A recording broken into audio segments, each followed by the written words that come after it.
2RM connectors are designed for circuits with DC or AC up to 3 MHz voltages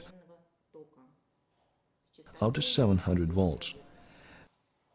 This series includes two connector types that further fall into unsealed, sealed, and sure-sealed connectors. Connectors consist of a housing, insulator, and contacts.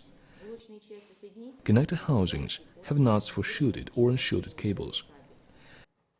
Instrumentation components and cables are joined with a threaded nut at the connector's cable. When joined, connectors provide dust protection and contacts and wire contact junctions.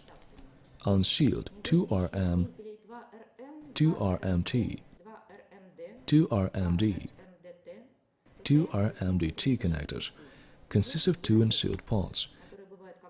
They include a plug and socket. They fall into modular and cable types. Sealed 2RMG, 2RMGP connectors have modular sealed plugs. They are connected to unsealed cable sockets 2RM. Sealed modular pass-through plugs 2RMGP are connected to two cable sockets, the left and the right. Sealed connectors have the housings and glass insulator. Sealing is achieved through self-soldering metal and glass. 2RM connectors find wide application in radio electronic and radio engineering equipment as general-purpose connectors.